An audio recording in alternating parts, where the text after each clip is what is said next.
Shqipëria do të përballet në datën 7 qershor kundër Serbisë. Vëmendja është e madhe për të parë se si do të luajë kombëtarja jonë përballë kundërshtarëve tanë.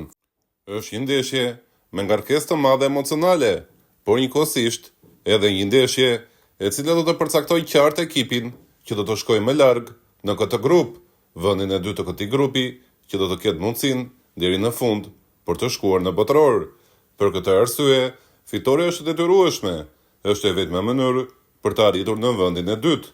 Gjithashtu përpara këtij takimi ka pasur një nivel të lartë sigurie nga ana e policisë për të organizuar sa më mirë takimin dhe për të evituar skenaret nga më të ndryshme.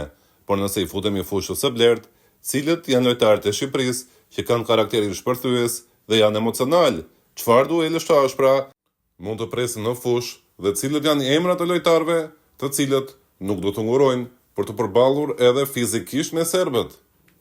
Gjithmonë ekziston ideja që kundër Serbisë përjetimi është më i madh te lojtarët shqiptar të Kosovës.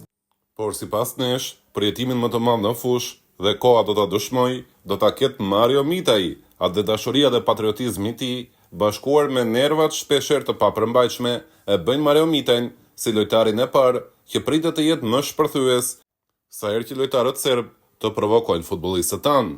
Në një farë kuptimi, Mario Mitaj është më shqiptar i Kosovës se sa të tjerët. Një tjetër karakter shpërthyes është edhe Mirlian Daku.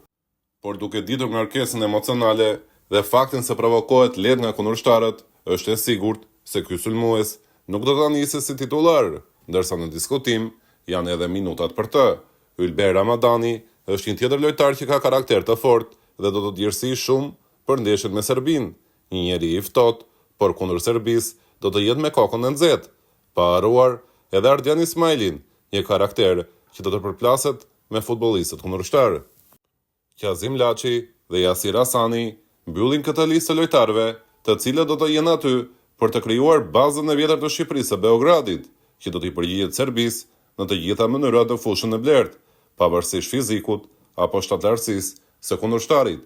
Ata do të jenë aty me të gjitha mënyrat për të mbrojtur ngjyrat më të bukura në botë, ngjyrat e kombëtares, dhe ndoshta është më mirë që Serbia na ra në grup për të shkuar kaq larg, për të shkuar në botëror, sepse vetëm me Serbinë shqiptarët do të bëhen bashkë dhe do të rikthehet fryma e grupit e kombëtarja për të shkuar në një tjetër histori, për të shkuar në historinë e paharrueshme. Shqipëria në botëror është ëndra jonë që në vegjëli dhe tani mund të realizohet edhe fal Serbisë.